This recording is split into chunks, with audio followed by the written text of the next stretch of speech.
We're joined now by Mr. N.K. Singh. Thanks, sir, very much for being with us. Just pick up your mic, Mr. Singh, and let me just get a couple of thoughts from you. What in your mind was the key highlight? Some of us were just suggesting that perhaps the fiscal deficit being kept or projected at 5.1% is very welcome news indeed. Well, I think that a couple of things. For one, you have rightly pointed out the story that many who had expected that, considering that this budget is being presented just a couple of months before the general election, there were a tendency for a lot of populist freebies which would show on the fiscal numbers. But I think that the remarkable trust and confidence which the government has displayed, there is no evidence of that. If anything, if you ask me, there's an overachievement on the fiscal numbers instead of by 0.1%, which is not small. And the fact that there will be a 0.7% consolidation or 0.7% of GDP in 1 year, looking at the GDP numbers today, is not nominal by any chance. And considering the fact that, if anything, there will be an overperformance and an undercommitment. You look at the revenue numbers which have been assumed. The revenue numbers which have been assumed have been just a buoyancy of 1.1%, whereas we know that there will definitely be revenues which will be better than this. Or look at the nominal GDP numbers which have been assumed. If anything, there's an undercommitment and overperformance. Right. This budget demonstrates the fact of India's continued confidence on high growth in the region of 7% plus. This is the fourth year in which we would be doing that. The Reserve Bank is projecting a 7% real growth in the coming year.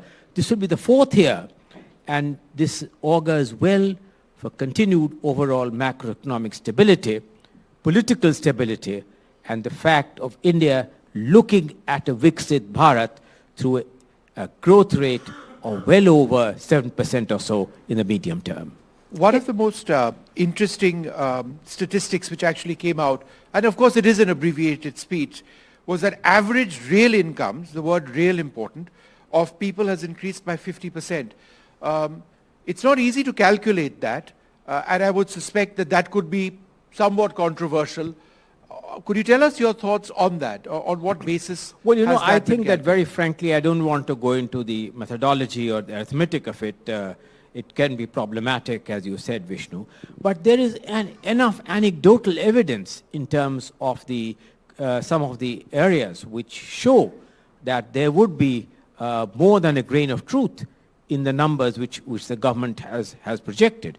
So I think this is part of the same story that, as I said, that for the fourth successive year, immediately after the pandemic, to come up with real growth rates of this kind is really for good reasons. Therefore, the international community and multilateral entities are saying that today, by any reckoning, India is the global bright spot, which is combining continued political stability, continued macroeconomic stability, and a renewed confidence in a widespread growth using technology in an exceedingly creative way. And I agree with the comment which I just heard, that having an innovation fund this time was an important area. The fact that, Vishnu, the document 2 days ago showed that out of the over 1 lakh crores which was given for capital expenditure of the states, utilization has been in the region of 90% plus,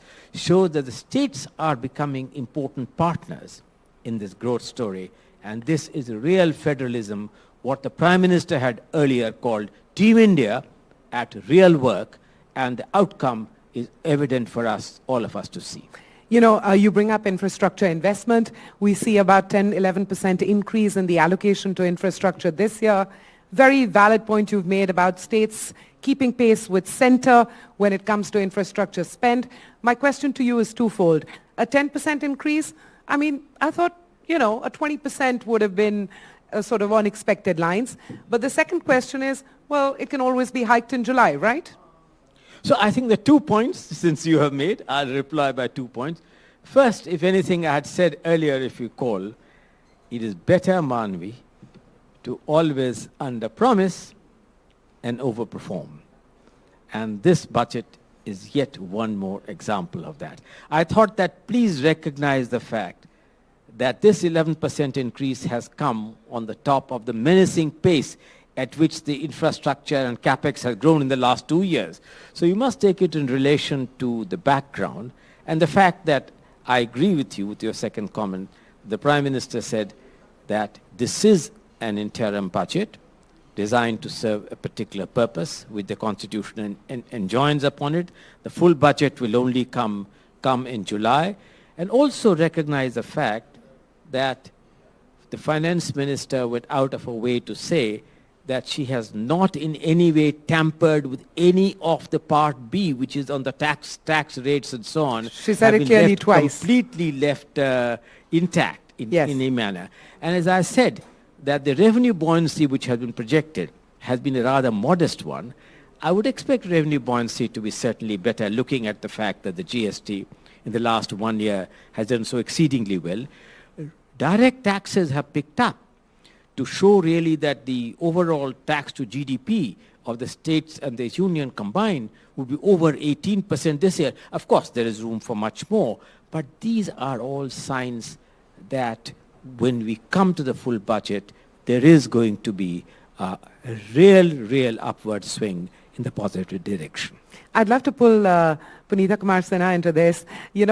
Reflect a little bit on the idea of how much government spending becomes too much and crowds out private investment. Because, while the economy has been powered by government investments, one area has been of concern that private investment is not keeping pace. When is the baton going to pass? Yes, I think since COVID, government investment has been the driver, not just in India, but in many countries, to stimulate the economies. And so the economies had to use that government stimulus. But now that the government spending has kind of stabilized and it's growing, as you said, 10%, I think what has also happened is that the private sector has got confidence, and the capital markets have been actually very helpful. So we are seeing increasingly more and more companies come to the market. We have an unprecedented, secondary offerings in the market. The SME market is booming, so smaller companies have access to capital. Even though they're not listing, they're getting their blocks placed like within a few hours. So there's a lot of capital that's going into private sector from the investor community, and that is going to result ultimately in capex on the ground. Some of it is going into financial services firms, so that will be a multiplying effect. The leverage also helps. So I think there is going to be a lot of capex coming in different forms from the private sector, aided by the confidence and the capital markets buoyancy. All right, I'd like to thank all of you very much for being with us. It's been fantastic getting your insights in on the budget.